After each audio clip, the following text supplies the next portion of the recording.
You are listening to Be Brilliant in Your Business, the podcast that helps you create a rich business and meaningful life.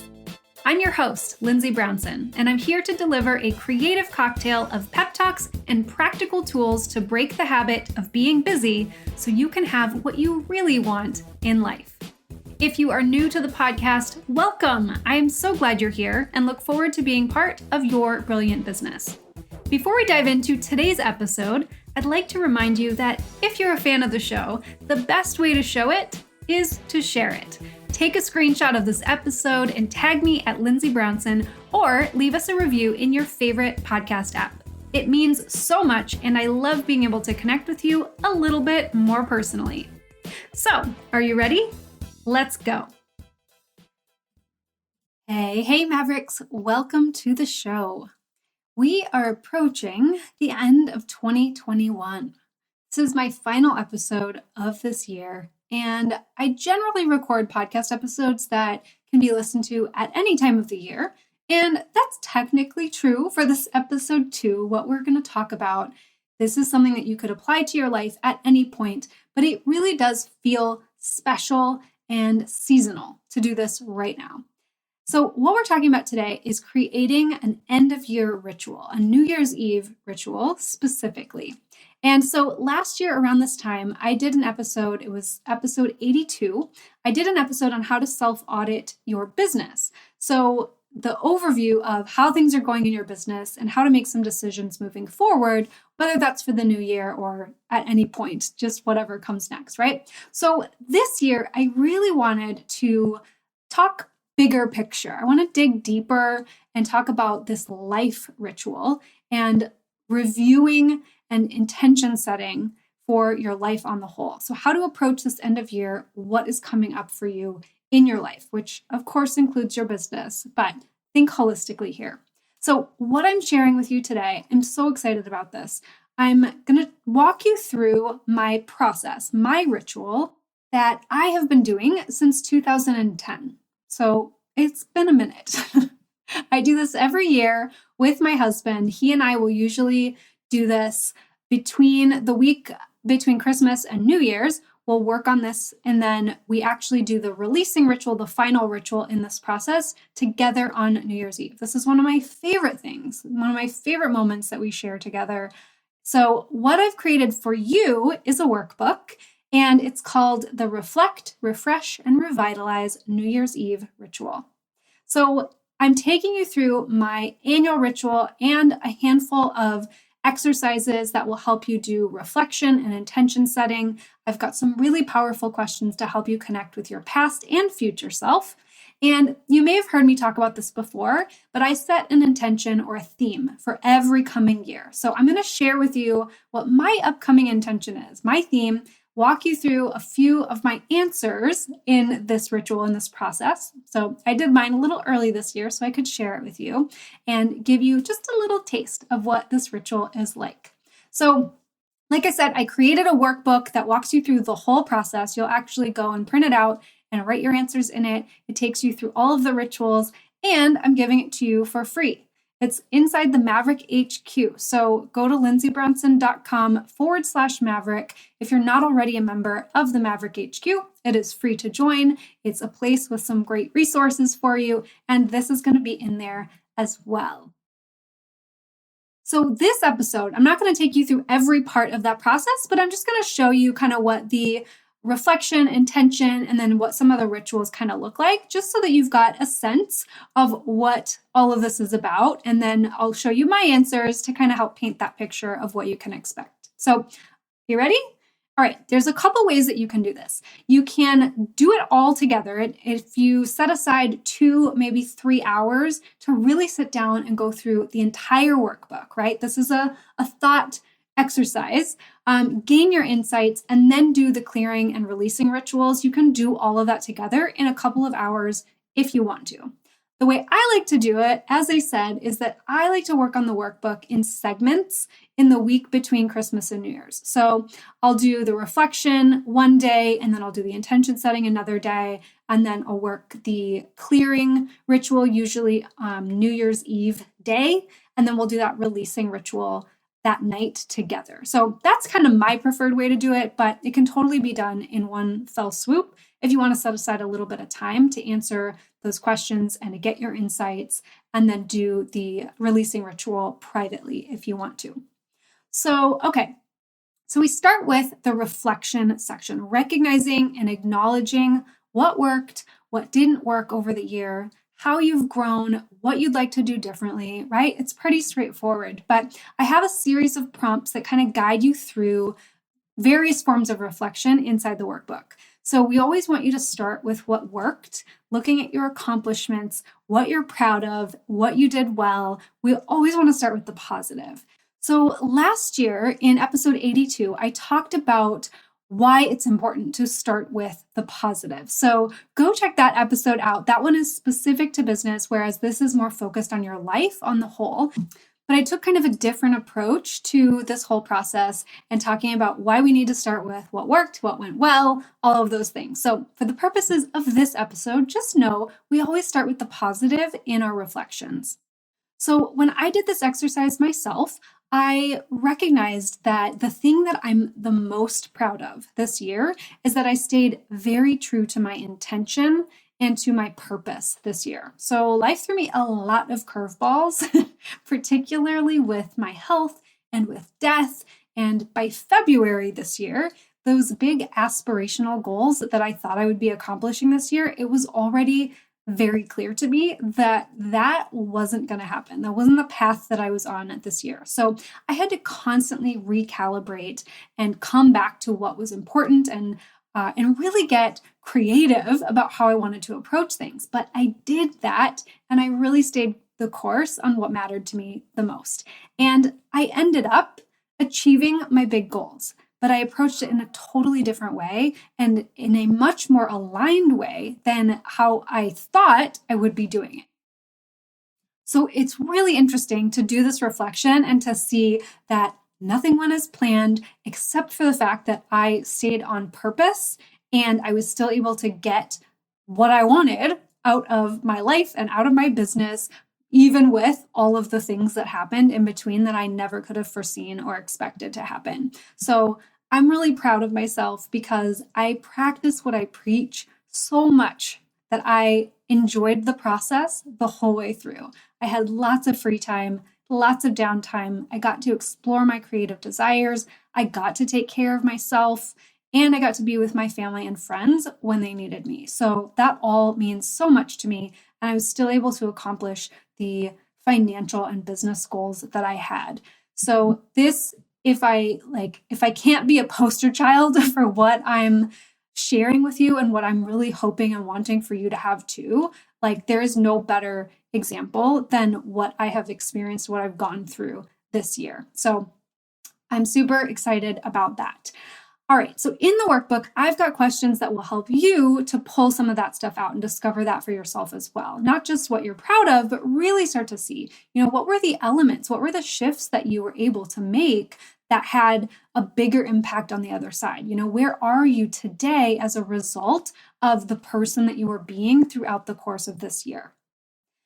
Once we have let ourselves reflect on what went well and what we're happy with, then we have the capacity to start to look at what didn't go so well and what we can gain from it and how we can do things differently next time. So the next part of the reflection is acknowledging your disappointments, the obstacles, the energy drains, the things that you're still tolerating that you want to let go of next year. And then you'll uncover the learnings and what you want to do with that moving forward. Okay, so that is kind of the overview of the reflection section. The next part is intention setting, or creating that theme for your new year. So as I said, I always like to choose a single word as my theme, but you can do a phrase if that is better for you, if that makes more sense. Just imagine if you were to jump forward in time to next year's reflection, how would you summarize this coming year? What is it that you want to create and look back and say, yeah, that's what I created. So I'll share with you mine. My theme for this coming year is fortify. That's my word. So what it means to me is strengthening and enrichment, giving nutrients to the important elements of my life, which is really powerful for me right now. This idea of fortifying and enriching. And that word, fortify, is really built upon my previous 2 years' intentions. What I set for myself, the growth that I saw, the things that got me to this place today where I'm now able to really shift my focus to fortifying that which I already have. I would not have been able to do that in previous years because I still had some building and growth to do. And we always see this in hindsight, right? But it's so cool to actually start to do this ritual and this process and to see the years and the phases of your life all connect together in a very clear way. If that's the only reason to do this ritual every year, I mean, that's an amazing reason. So, okay, once we set our intention, once we know what your intention is going to be and what it means to you, then you'll start to choose some life domains, some areas of your life where you want to apply your intention to it. So in the workbook, I have you choose 3 life domains, and there are 10 to choose from. So you'll pick 3, and then with each of those 3, you start to dig into what that intention really looks like in real time applied to those life domains. So I will give you an example here. My intention is to fortify my health in the following ways. One way is that I will be actively listening to my body throughout the day, every day. That is a practice that I am learning to do to actively check in. And then I am now ready to take swift action when I can or when I feel I need to. So you don't know this about me, but the swift action part of this is a very different approach than my usual tendency. That is a big growth area for me. My usual tendency is to procrastinate and to overthink when it comes to my health because I'm not sure what is wrong with me or what I should be doing. If this sounds familiar to you, it might be because that has been a topic of the podcast over the last couple of months, right? Is overthinking, procrastination, and the perfectionist tendency of believing that there is a right and a wrong way to take care of my health or to manage my health. So that is a big area of growth for me. Not only learning to be a better, more active listener to my body throughout the day, but getting into that place where I notice that my tendency to want to overthink and to kind of spiral out and worry and then not take action, because we generally don't take action from worry, we freeze, right? So instead of doing that, I will fortify my health by being willing to ask myself, notice what's happening, ask myself what I think I need, and then just move forward and not get in my own way. So I wanted to give you that example because it's important that once you know your intention, then you start to give your brain very specific examples of what you mean and how you'll do it. We think that just because all of these things are in our heads that we know what we mean, but we don't. We are so vague with our intentions, and we need to be really specific. We have to literally feed our brain options because by default, our brain is going to tell us that we have no idea what to do, don't know where to start, and so on, right? So give yourself that example. And again, I'll show you this in the workbook of how to apply your intention to these specific life domains and then to start to figure out a few ways that you'll go about doing that. So that's some of what we do inside the intention section. There is a little bit more to it, but that's kind of the high level overview. And then we move into the ritual section. This part is so much fun. So there are 3 parts to the ritual section. There are 3 rituals. There's a clearing ritual where we are physically making space for something new or something different in our lives. So I take you through how to choose a small cleaning project or cleaning and clearing project and how to do that. And then we work on creating prosperity using feng shui. So finding and optimizing the money corner in your home or in a meaningful space, how to stop energy leaks from that space, and then making that a very powerful space for you. So you probably don't know this about me, but I used to be a feng shui nerd when I was like 13.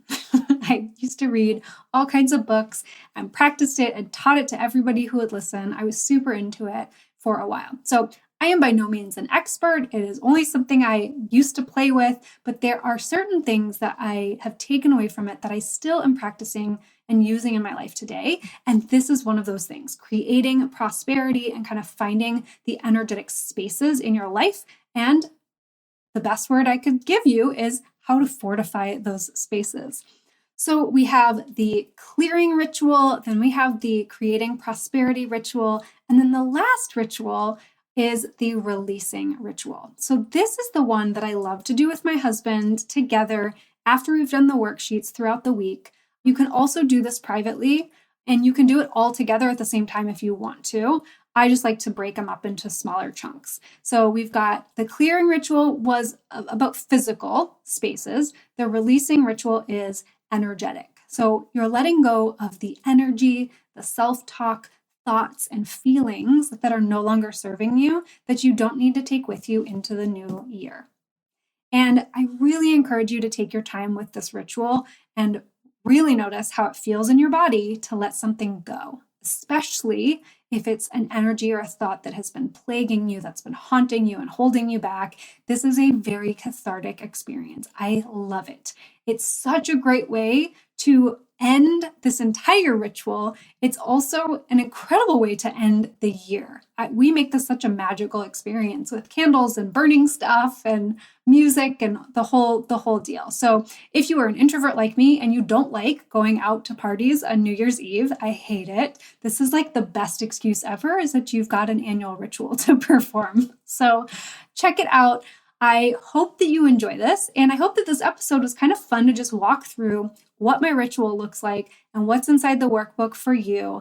Like I said, there's definitely more to it than what I covered here, but I just wanted to take you through the process a little bit and give you a taste of it. Once again, this workbook is free. This is a holiday gift from me to you, sent with love. And if you're into this sort of thing, I hope you will download it, join the Maverick HQ, and go through this process. I would love to hear how it goes for you. So if this is something, maybe there are elements of it that you want to integrate into a process you already do. Maybe this is brand new and you're going to tell me from start to finish what it's like to go through it. It's been a long time since I was new to this. So I would love to hear what that perspective is like from you.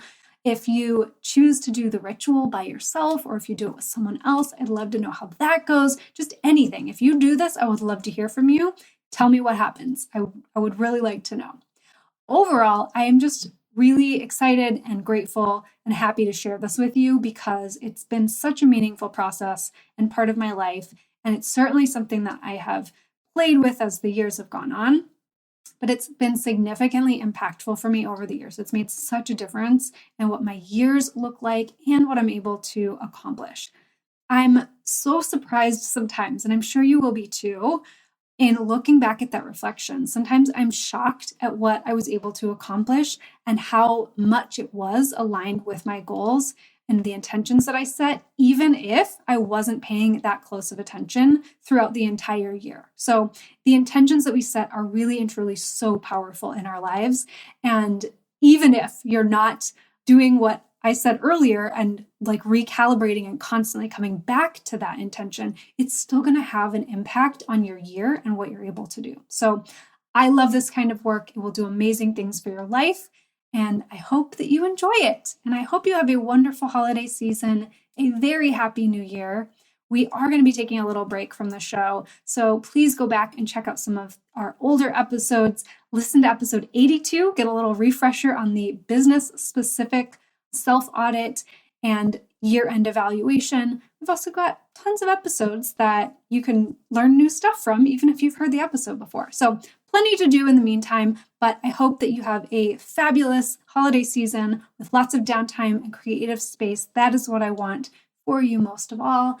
And thank you. Thank you for being here. Thank you so much for being part of this community and this podcast. It means so much to me that you tune in and that you get value from these episodes. Really and truly, this is such an important part of my life to be able to create this for you. So I am very grateful that I get to do this, and I'm grateful to you for being here. Thank you. I'll talk with you soon. Thanks for listening to the Be Brilliant in Your Business podcast. I hope you enjoyed this episode, and if you heard something particularly insightful or inspiring, I would really love to know what it was. And I'd love to get your review. So I have a fun way to do this. Come and find me on Instagram at Lindsay Brownson and send me a private message with a voice memo or a quick note, something that I can share here on the show. As a thank you for sharing your thoughts about the show, I've made a special gift to get you energized and inspired when you open your laptop. I created some beautifully designed desktop wallpaper with some of my favorite mantras and motivational ideas that I think you will love to see. It's a win-win and a fun way for us to connect. So come find me on Instagram at Lindsay Brownson and let me know what you think.